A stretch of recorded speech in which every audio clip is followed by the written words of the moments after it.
Hey guys, I'm working on getting the Wiggler rule set figured out, and I thought this might be an interesting thing for people to see as to how to use a pinball schematic to figure out rule sets.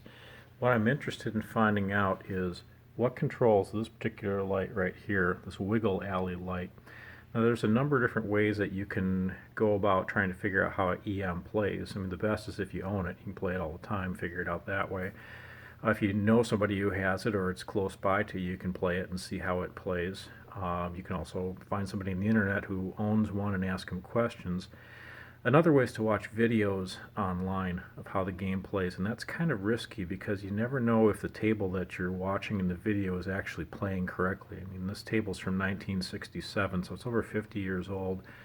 It could have something malfunctioning on it. In fact, there are 3 videos of the Wiggler online, and one of the videos, was a really good one from Germany, never shows the light going on. So there's something wrong with their bulb, their socket, or switch adjustment on that one, and we'll take a look at that when we take a look at the schematic. So when we're making these tables, if we need to find out exactly how the thing plays, the best way to figure it out is by using the schematic. And the schematic is basically a drawing of all of the electrical connections within the game.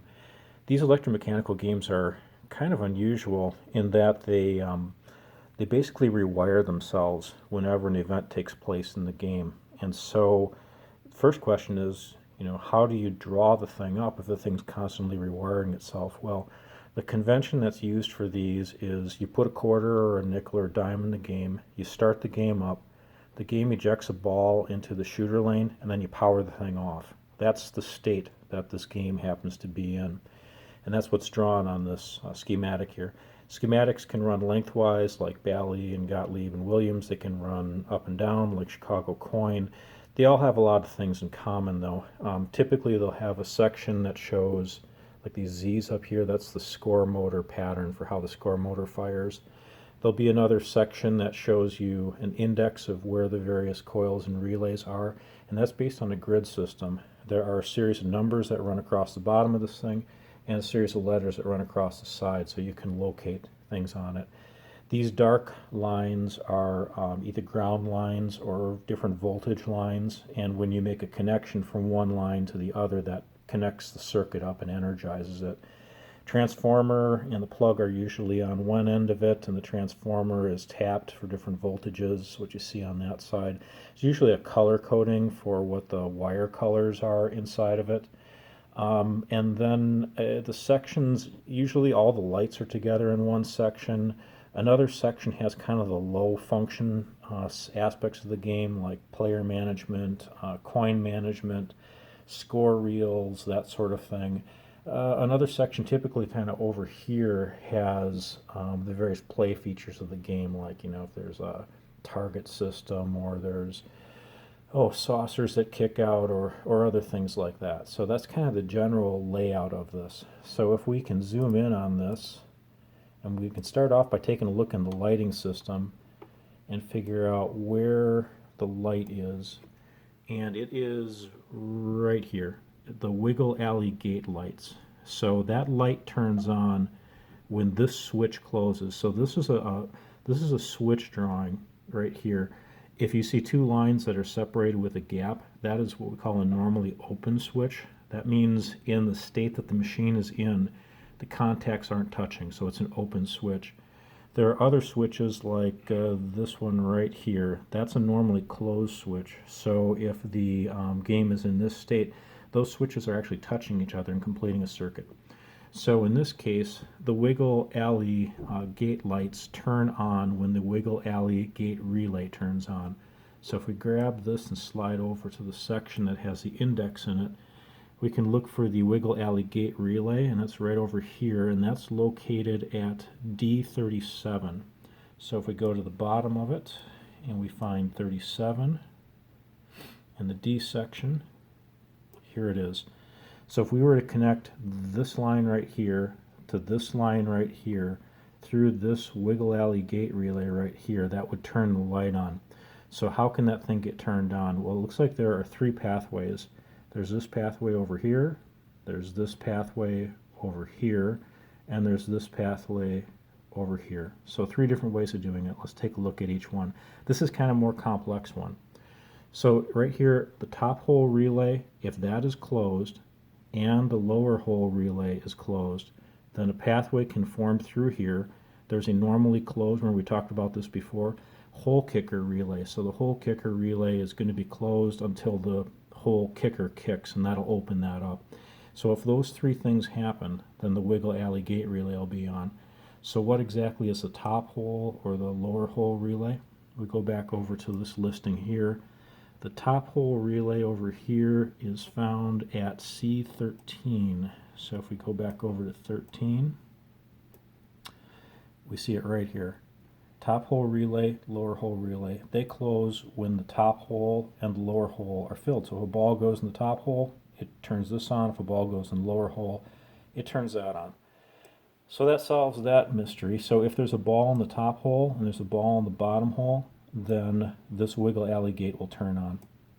What else will do it? Well, if there's a ball in the one trough, this is a 3-ball multi-ball game, so there's a trough underneath the apron that has 3 rollover switches. I'm going to assume that's usually the way these things work. So if the rollover switch closest to the plunger has a ball over it, and these 2 things happen. So this is a little more complex. This is actually a double switch. So the top hole really has 2 switches. There's a normally closed switch and a normally open switch.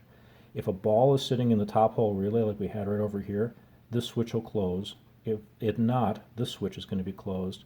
And the same is true for the lower hole relay. If there's a ball in the lower hole, that'll be closed. If not, this will be closed. So the logic on this is kind of like an OR statement. So if this is true and the top hole relay has a ball over it, then it'll go through the lower hole normally closed relay.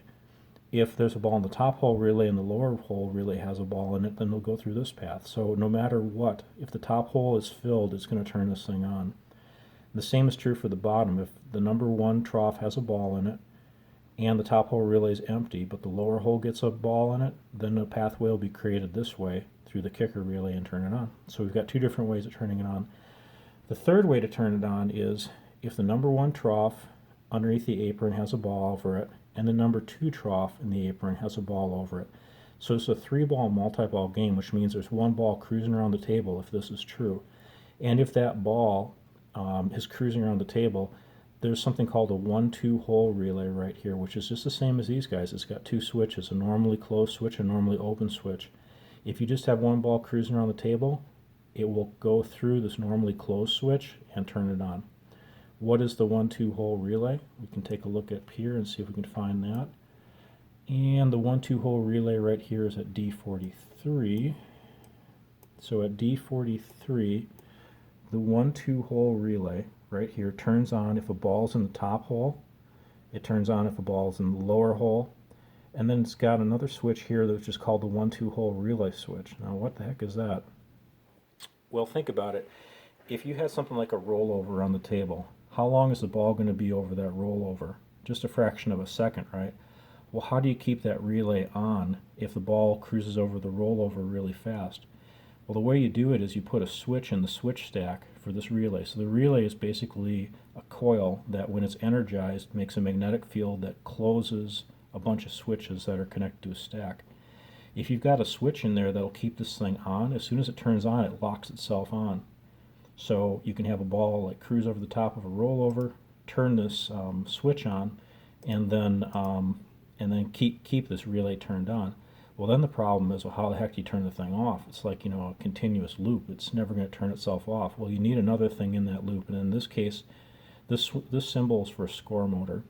So the score motor number 8 position has a normally closed switch, and unless the score motor runs, this thing is always going to stay closed. But think about it now. If the score motor runs, this thing gets opened up. This circuit then is broken. This coil will turn off as long as there aren't anything over these 2 top holes.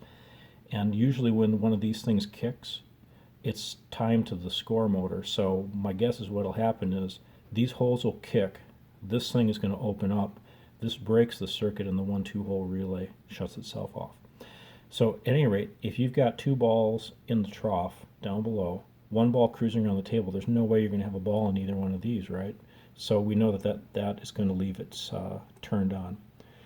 So this top hole relay can be turned on with, or excuse me, this wiggle alley gate light that we're curious about is turned on when either both of these are filled, top and lower, one of these is filled, top or lower, one ball is cruising around the table. Well, then whatever turns this thing off, how can that be?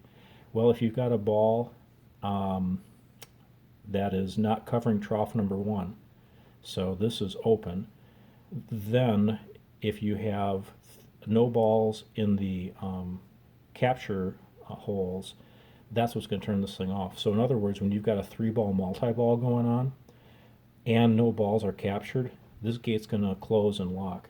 And if you think about it, what Ted Zale did with his design was, if you get a 3-ball multi-ball, you can score 500 points through this section over here.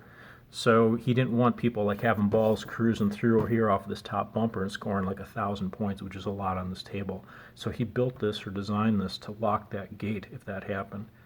So long story short, that's how you go about figuring out how electromechanicals work. Even if you've never played the game or even seen the game, you can still figure it out through using the schematic.